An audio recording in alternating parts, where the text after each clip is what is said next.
Hello, everyone. I'm Mary O'Carroll, Chief Community Officer at Ironclad, and you're listening to Pearls On, Gloves Off. Today, I'm joined by Andrew Krug, Head of Legal Operations at Twitch, the video live streaming service that is a subsidiary of Amazon and focuses on video game live streaming, including broadcasts of esports competitions, in addition to offering music broadcasts, creative content, and in-real-life streams. It is great to have Andrew on the podcast today because he has a true entrepreneurial spirit at heart, having started multiple independent ventures throughout his career.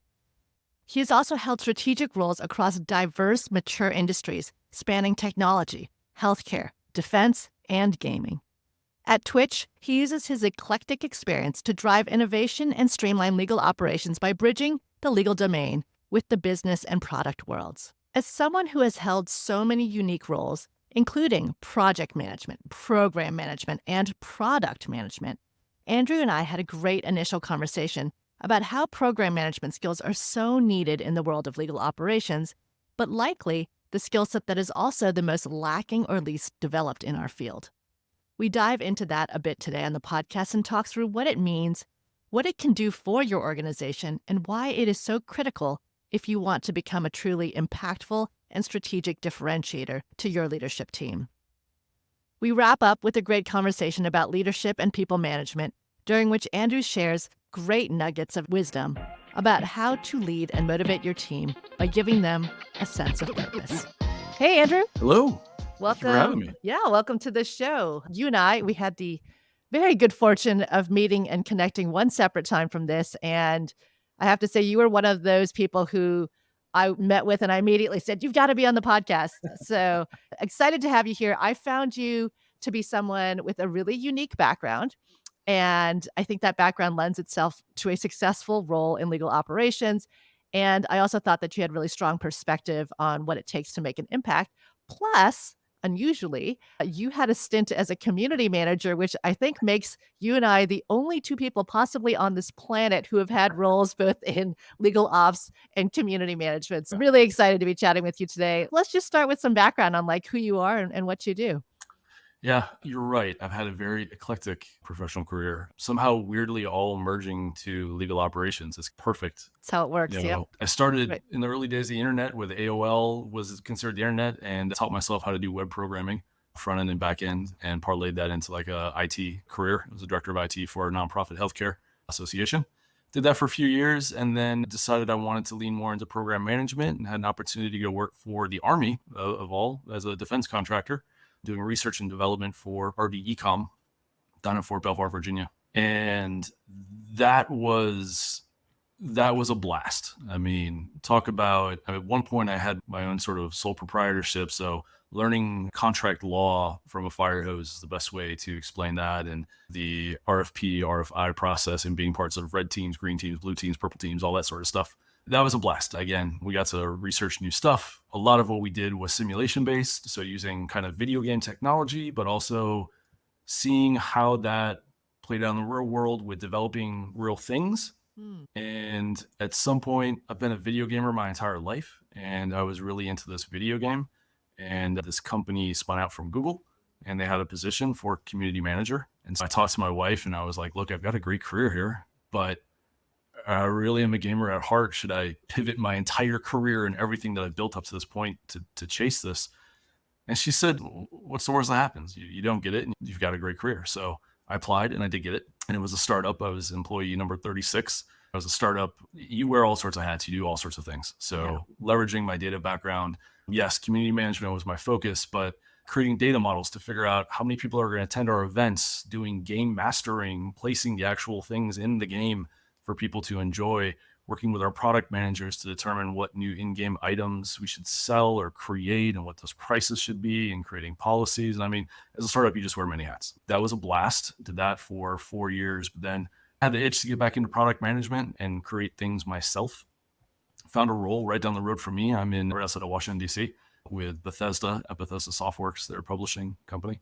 Took that role as a product manager, senior product manager of their monetization vertical. And this opportunity to go into legal operations just fell in my lap. I had a friend that worked at Twitch, and they said they're creating this new role. I know you like challenges, and this is new. Would you be interested in it? It seems like all the skills you've learned throughout your entire career would apply to this, and you could bridge the legal world with the business and product management world. And so again, I went back to my wife and I was like, I really like where I'm at. What should I do?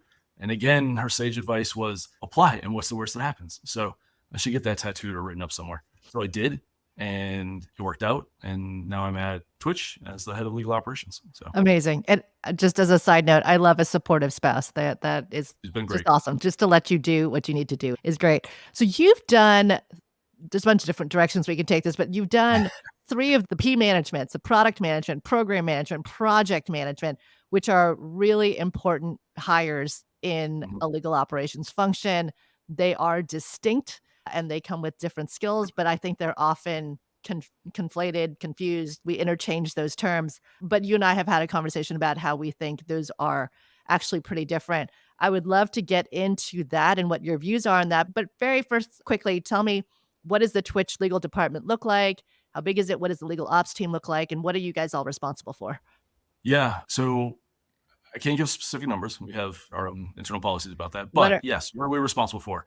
It's just standard stuff. We have our outside counsel spend, our OPEX, our legal OPEX, the support to the lawyers, making sure that they can do their job, both in terms of tools and frameworks.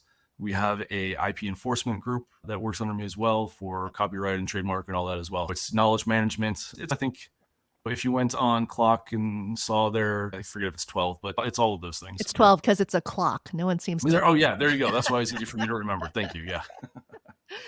Yeah, so all those things, a standard legal ops function. Exactly. Yep. Okay. And what were you the first hire? What did it look like when you got there? No. So we had a paralegal who smartly said, "Hey, Mr. General Counsel, I think that we need to look into this. I like the tech stuff, but I'm not as mature as somebody as we probably need for this. Mhm. But I think that you should consider creating a legal ops org." And our general counsel, who is a visionary and brilliant person, said, "Yes, that makes sense." They hired him to really focus on the contract management system first and create some efficiencies there. And then I got brought in about a year or two later. And then we've just expanded and grown the org since then to fill all the roles that a true legal operations team needs. And you expanded the scope and the size of the team. I know you don't want to get into the size, but I guess what did it look like when you started and what have you grown into today? Yeah, a lot of it was focused on compliance, regulatory compliance work Yeah. initially. The social media space in general, there's a lot of regulations out there. Social Mhm. media, I think, behind finance is maybe the second most regulated industry at the moment. It's a hot topic. I just saw a tweet on X with Elon Musk going back and forth with DSA regulators. That was one of the primary focuses at first, because in my experience as a product manager and program manager, legal teams and lawyers in general, they go to school to practice law and they don't go to school to be product managers. They don't go to business school. There are some overlapping things that are taught, but how do you communicate to, especially in the tech world, a tech product team, this very complex legislation that has occurred where we need to do something? And so that was my main focus when I came in, was putting in place a framework. We call it initiative framework. It's scaled agile methodology, if you're familiar with that, Mhm. where we start early in terms of communicating. There's a whole series of events that goes along with it to derive an outcome that the business teams can make a decision on what they want to do based off of their own limited resources and everything. We make legal recommendations along the way. And so instead of just saying, hey, this thing happened and you need to do something, which kind of has been, again, in my experience, how a lot of legal teams operate, knock on the door and your head lawyer is like, hey, this thing called COPPA just happened and we need to be compliant. And you're like, oh, what? And engineers drop everything in panic when the lawyers walk in the room. And so just formalizing that more, dovetailing things into the natural company's cadence, having some predictability. Again, we communicate early. There's times where things haven't even passed Congress or a commission or whatever, but just giving awareness when we think that it's materially relevant, and over communicating along the way so that we've got a runway that used to be that big and now our runway is that big to plan what we need to do. So Yeah. Okay, and just to rewind for a moment in time, when you first started, you did not come from legal. You had no no, background working in legal, and you had a lot of different industries and roles and perspectives. I am always curious when people come into this world, the reaction. What were your initial observations as an yeah, outsider coming into a legal department? I've worked with legal departments closely. In fact, through a lot of my careers and different roles. And so it wasn't, I don't think I was, I don't think it was surprised by anything. I went in with eyes wide open and knew that there would be opportunities to improve, especially communication on product development side, but also bringing best practices around program management and tooling and reporting, and bringing my data skill set so that we can leverage the data reporting tools for our budgets more accurately. And just, it's, again, from my experience, these aren't things that traditionally in-house teams that primarily are filled with lawyers or JDs have. And so I knew that there would just be a lot of opportunities. And really the challenge was like, where do I pick to start? Yeah. And that's similar to most of the places I've worked at. Yeah. You were saying it in such a much more polite and diplomatic way than most people say, hey, I got in there and it was a hot mess. What the heck has this department been doing? I'm so glad I'm here to fix all Well, of it. I mean, to credit to my colleagues, it wasn't. We had some really strong deputy general counsels. We have some really strong product counsels, contract lawyers. And so it wasn't a hot mess. There was Yeah. just opportunities to improve. And so going in there, the first thing I did was I did a listening tour, your standard thing, right? And talked to both our side of the house and the other side of the house about what are the pain points, and identified that and figured out what we should focus on first. So there were a lot of things that actually worked well, but there are also opportunities too. So. Yeah. Okay. Absolutely. All right. So let's dive into the P roles, as I mentioned earlier. You've had 3 of them. How would you describe the difference between program, project, and product management? Yeah. The classical definition, I think, is that project management has a defined end. There's a start, there's a finish. Things can be like you're backfilling your contract management system with some metadata or something like that. It's here's the requirements and here's what it looks like when it's done. Things are pretty known. There's not a lot of unknown unknowns. Yep. To me, that's project management.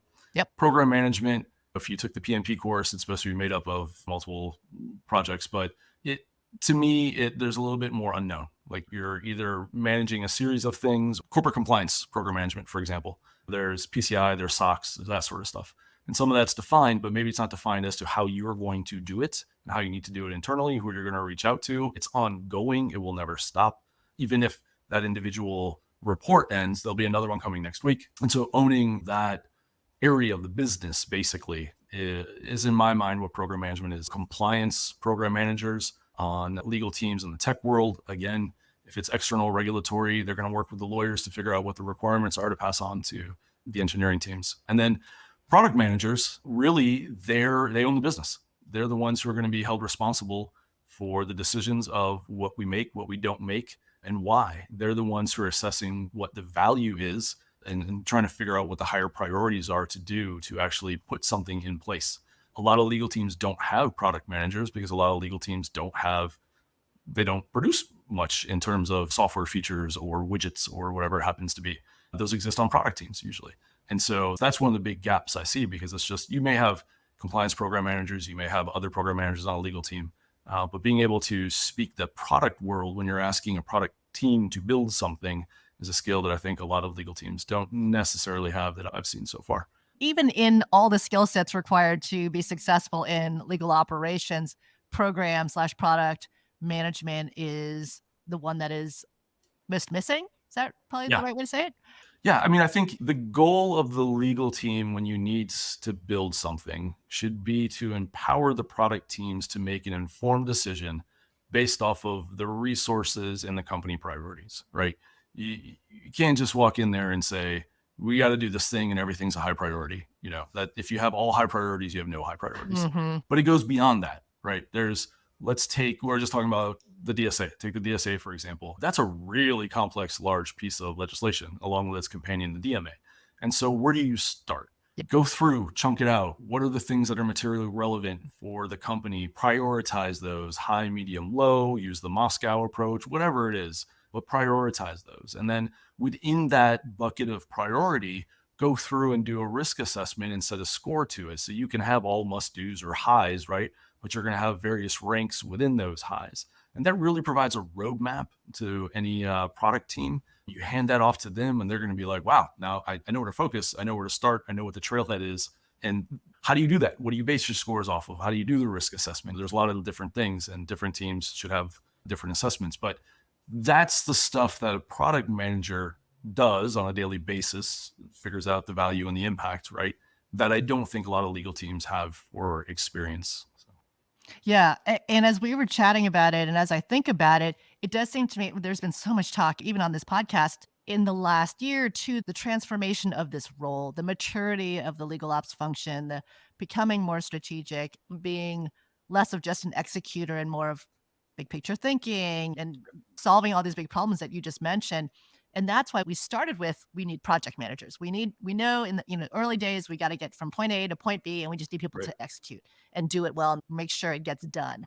And there's still an absolute need for that on the team. But where we've evolved into is a much bigger scope of role where there are sometimes areas where the problem is not even identified, right? It's just Yep. like Yep. this needs to be solved. I don't know what the main issue is. I don't know what the goal is yet. What do we need to do here? What does it need to look like? How do we get started? What are the priorities? All the things that you mapped out as a program manager that can eventually be then handed off to the project manager to execute on piece parts of that. Yep. Yeah, and I think another key component, the next evolution of those things, is the strategic vision role of, okay, it's really not effective to do things whack-a-mole. Yeah. So looking big picture to your point, like, are there common themes that we should be organizing around, independent of what's happening externally? What is our position on X issue, Y issue, and how do we as a legal team think that the company should address that, make recommendations, work with our business partners to come up with a plan of attack for those sort of things, so that you can either get ahead of or be informed of those issues that come. You'll be totally prepared. And so that is what I think the true benefit, the next evolution of these roles. You see a lot of people with strategic or strategy, operations and strategy. That's what the strategy piece is. It's Yes. being able to withdraw yourself, think bigger picture, not just focus on individual legislation or an individual need or whatever the case might be, and understand, like, okay, let's try to figure out how we can game plan for this area that's evolving or coming. And So. is that something that you do? Is that your role?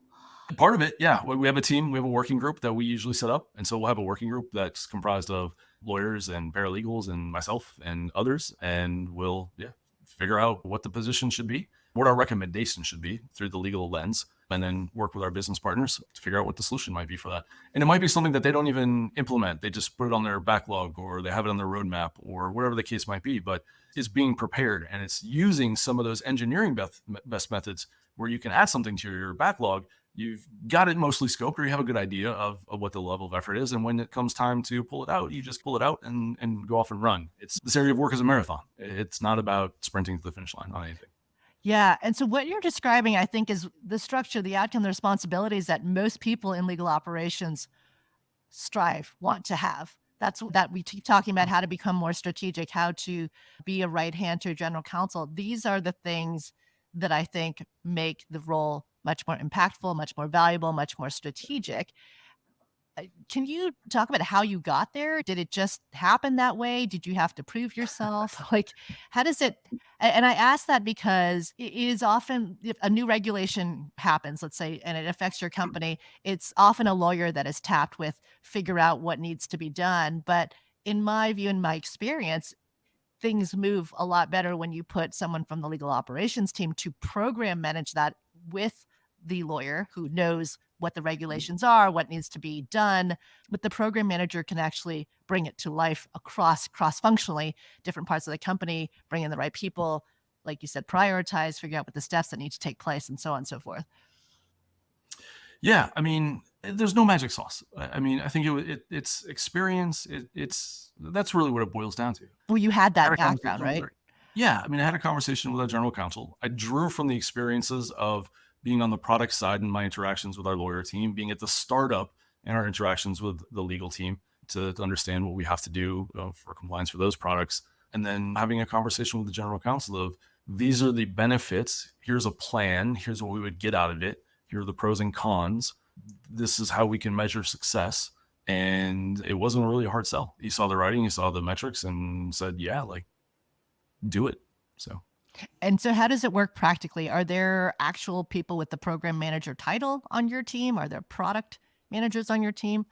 we don't have product managers, but we have people with, yes, we do have program managers with program manager title, and we do have people that support the program management role. And so, yeah, new regulation would come in And there's a series of steps that gets to that point. We have a public policy team and they flag things. If it's international, there might be some translation that has to occur.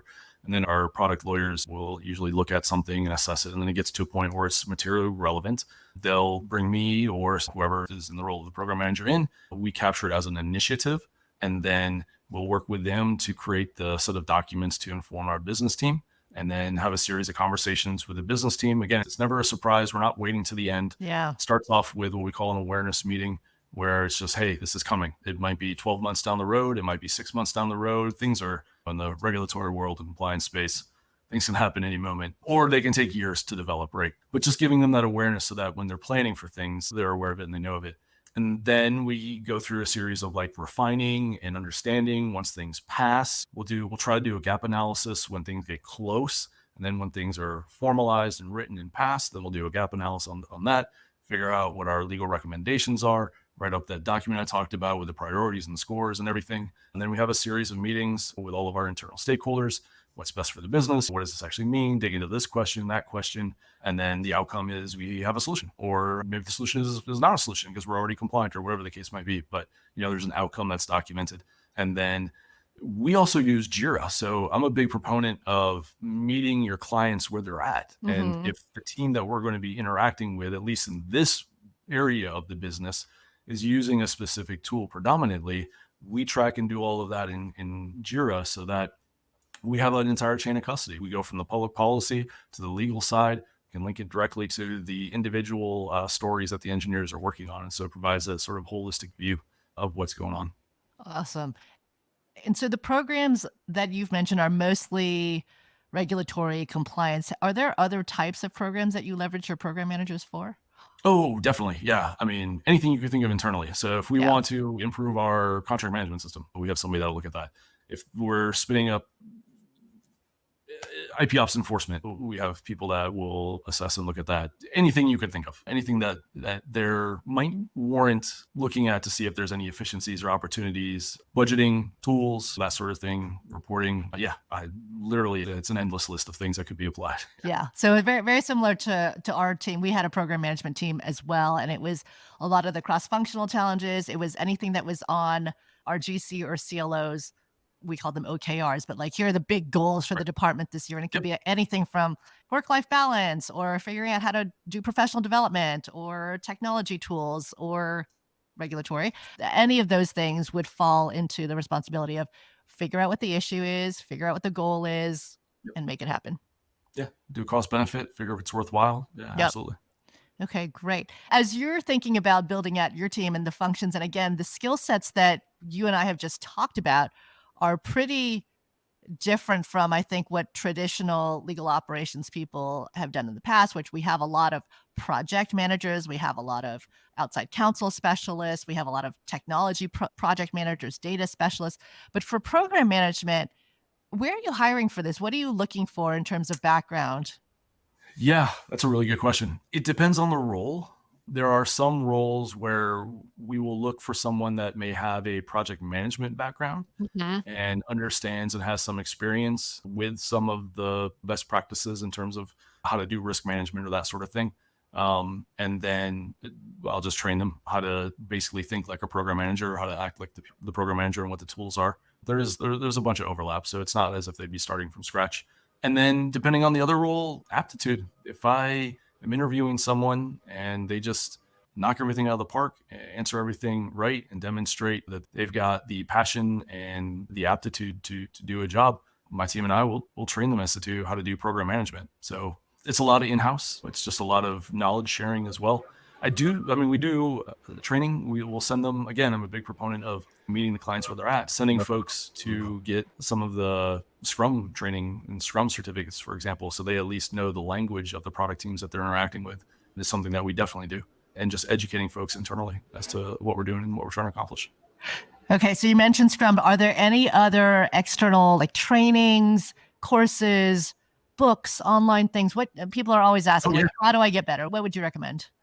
Yeah, Coursera is a great platform that has a lot of stuff in there. I do believe that there's overlap. So even though one of the courses that I recommend taking is, I think it's the Google Project Management course, which is focused on project management, but I would say last time I looked at the curriculum, half of it is definitely applicable to program management and the skills that you need for that. Sure. It's a really high quality course. There's a lot of great podcasts out there too. If you ask me off the top of my head, I'm terrible at pulling things off the top of my head, but I can send you a list afterwards that delves into some of the best practices and things to do. This isn't reinventing the wheel. This is one of the things that, both frustrates me and I love about this area of business is that so many people have solved this problem. So many Yes. people have written books about this problem and how to operate as a program manager and operate as a project manager, that the information is out there to soak up and to read and to learn. And so there's no shortage of opportunities. But yeah, Coursera is a great platform. The Scrum stuff is a great platform. Just try to focus on what you want to do better at, where your focus is. If you're going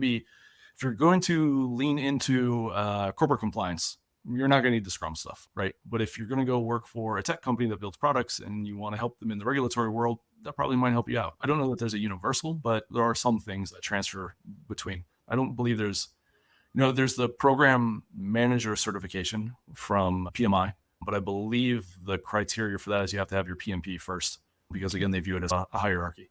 That's an opportunity. That's another path. They have a lot of great documentation. I hesitate to call them out, but there's a person on my staff who doesn't have experience as being a program manager, who has an amazing attitude, tons of aptitude, wicked smart. And I think they're going to go places in this world that I will be able to look up from and go, amazing. Of course, that makes sense that they've achieved this success years from now. And so it's those intangibles Yeah. that kind of really matter. And I mean, it's like anything. A doctor doesn't become a doctor just by picking up a scalpel. They learn and try to educate themselves. They're not going to inherently have the skills. I don't know if that's a good analogy or not, but no, we can teach this stuff. But Yeah. it's the intangibles that really are a predictor of success, I think. Yeah. I have the same philosophy as you. So need I even ask how you feel about legal background then to any of the roles on your team? I wrote a very pseudo-viral post on LinkedIn for the legal operations world, at least a few months ago, saying that stop requiring legal backgrounds for legal operation roles. Again, because I believe that people that practice law go to school to practice law. Yeah. People that are in operations and business either go to school or seek certifications or knowledge in that area. That's not to say that they're not complementary, but they're definitely not one-to-one. It is not a one-to-one exchange. I view the role of legal operations to be the application of business process to the practice of law. Mm-hmm. And so let the legal experts who paid all that money to go to law school practice law while we enable them to do that.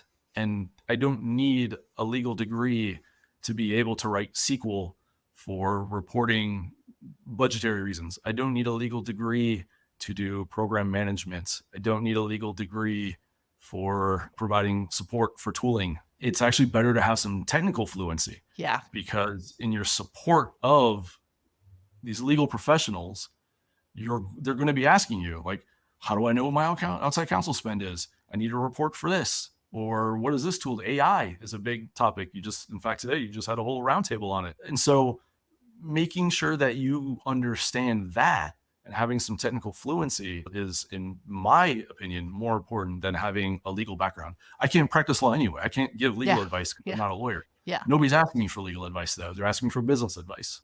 Yeah. Yeah. I mean, obviously, I absolutely agree. How hard was it to learn the process of what lawyers do to be able to add value? So again, for my current role, I have the benefit of working with legal teams in many different areas. For my current role, it wasn't that difficult. I mean, I can definitely remember 8 years ago or even 12 years ago trying to understand contract law or some of the nuances in the regulatory world and how those things worked. And yeah, I mean, it took a while. I also have ADHD. Repetition is important for me, and having those things come up and then learning from it. And even when I had my sole proprietorship, just understanding regulations and just getting my hands dirty. Yeah, there was a learning curve. But again, just over time, you build up that experience, as with anything. So. Exactly. It's not that hard, which is what the message that I want to hammer home to any of the attorneys and general counsel that are listening. It's not that hard. We're not trying to interpret the regulation. We're not trying to interpret the laws and the contracts and to actually do the negotiations. So it's okay. We just need to understand what you do and how we can help you. Right. Yeah, exactly. Exactly. I mean, I've had conversations with our own in-house counsel where they said something, I've said, I don't understand what that means. And they explained to me, and I was like, great, that's why you got your JD, Yeah. because that's the role of what you do. They're amazing. They're amazing colleagues to have. And I want to empower them to do their job to the best of my ability. But what we do isn't practicing law. That's right. That's right. Okay. And the other topic I wanted to touch on, because I did see one of your other viral LinkedIn posts, was about being a good manager. And give me your perspective on what it takes to be a leader and a good manager in this space. Yeah, being a people manager is actually super, super close to me. And I love it probably more than any aspect of what I do. What is it? So your question, what does it take to be a good manager in this space? I actually have I think it's a 23-point management series of topics that I use to coach my folks through. And I also have a management or manager contract with them. And it starts out with things, and I read it to them as a new employee. It starts out with just the simple things of like, I'm not going to put a meeting on your calendar without letting you know what it is first or providing you some context, because I don't want them to be surprised by anything. So the first thing is creating that culture of trust, being humble, being human, letting people see that you screw up sometimes, or you say the wrong thing sometimes, or I crack stupid dad jokes a lot. And so just creating that sort of culture of trust is hugely important. You have to walk the walk, right? So you have to actively solicit feedback. You have to not bristle when you get feedback that might be uncomfortable, and really keep an open mind. And so that's key. And that dovetails into communication, making sure that you communicate, particularly expectations. Expectations are a two-way street. For me, all of my directs have a growth and development plan, no matter what level they're at. And we set it out when they're first hired. We set some milestones. It's based off of our leveling guidelines. Here's what the expectation is to achieve the next. It's written down. It's immutable. Well, we can change it and do things whenever we need to, but there's something that they can point to. There's clarity. I had a executive coach once who, I love this phrase. He said, clarity is kindness. And so the clarity to let someone know, this is what I expect from you if you want to achieve this thing, is hugely important. And so being able to grow and develop them, and they know what is expected of them, is massive. And this all dovetails together. I mean, that also creates a circle of trust. Hey, you said if I accomplish these things and did it in a consistent manner over a consistent period of time, that I would be eligible and ready. And again, just being candid. We had a conversation just recently about career opportunities, and not speaking specifically at the company, but in general, and what some of the constraints and limitations might be, and some of the things that people may not think about. I mean, weird to say they don't think about it, but there's not always an opportunity, especially if somebody's in the role already, right? You may not need two general counsels, but making sure that they understand that, but also supporting them in their growth, knowing that their next step might not be with you. I actually just had somebody turn in their resignation earlier this week. And I think the hardest thing as a people manager to do is know that you are setting these people up for success, but that means it might not be with you in the future. Yeah. And so it's almost like a parent. It's almost like, I hate to say that, it's reductance, but you're going to invest time and effort into growing and developing people in an area that they want because you've agreed to it. You have the mutual expectations. Knowing in the back of your mind, that means that they're more than likely going to be seeking the next opportunity somewhere else at some point in time. It's just the way the world works. Communication, managing expectations, culture of trust, accountability, two ways, not just me saying, if you do this, you achieve it, but them also calling me out too on things. And so accountability is a big piece as well. Gosh, I could go on and on. There's no greater feeling than seeing somebody achieve the success they want and knowing that you had a part, you saw in them the ability to do that and was part of their journey for them to achieve it. I totally agree. I love that feeling. You mentioned earlier in the conversation when you interview someone and you're just like, this person is just so sharp, has just great skills, the intangibles, and that one day we'll all be working for that person. And I love the feeling of hiring that person knowing, hey, if I can get 2 years out of this person before they're definitely going to go move on to the next great thing, it's a win, right? And you get to see them flourish and support them on to grow and be a leader somewhere else. Yeah, absolutely. I mean, people management is about people. and making sure that those people that you manage are set up for success. Yeah. And there's just no greater feeling than seeing them achieve that success. Yeah. And the communication piece that you mentioned, I mean, so much of communications, being transparent, being open, being honest, it sounds so easy. It's not that, right? It sounds like such common sense. It sounds so obvious. We had a guest on the podcast, I don't even know how many episodes ago, but very recently, Misha Globerman, who's a communications expert. And as we were talking through things, he's like, just say it. And a lot of it, Just you're like, well, I don't know how to deliver this because it may not land well. And he's like, just say what you said to me. yeah. In today's day and age, I think you see a couple of different versions of that. You see the people who can do that, right? The people who try, maybe because they took a class or a course, but you Yes. can tell Yes. I think the analogy is like the light behind the eyes isn't there. The intent is, you can't put a finger on it, but you know that 100% it know what you mean. doesn't feel genuine, even if Mhm. what they say is the Say right yeah, thing, saying the right things, but it is yeah, doesn't land. which is good. Yeah. I mean, that's progress. That's Trying, a step, right? It's trying. better than nothing. And then what really frosts me is communicating like your audience is a 12-year-old. You tend to see that a lot if you read a press release or internal communications that got released, and you can see from executives or anything. Like, it's like, I've been in the business world for a couple decades. My peers have been in the business world for a couple decades or a decade, or even like 6 years is enough to understand that what you're saying is corporate speak. And don't do that. Like, just tell us like it is. And I understand there are times you can't, and there's some information for business reasons that can't be divulged. I get that. Yeah. But I think the leaders that are authentically themselves are the ones that get the most reward and the most loyalty and the most out of their staff. In fact, now I'm going to change gears for just a second, is Mhm. mission, vision, strategy statements, I think, are hugely important. I'm very passionate about that, because if your team doesn't understand what they're doing, then they're rudderless. And even for a legal team to be able Mhm. to establish those so that you have an identity and can point back to that identity, I think is critically important, and making sure that supports the overall company identity. But there's studies that show when a team has those and they're good, they're understandable or achievable, that the effectiveness of that team is, I'm going to quote something, it's probably going to be wrong. Somebody can fact check me, but it's like 70% better than teams that don't. Yeah. Because you wake up in the morning and you can understand at least the final destination, or at least the direction that you're going, as opposed to the feeling of just being at a deli counter and taking a ticket and just doing work, or the I Love Lucy chocolate thing. Yeah. Just having that sense of purpose Purpose. and It's purpose. understanding. Mhm. Again, clarity is kindness, right? Just be clear in what you're trying to say.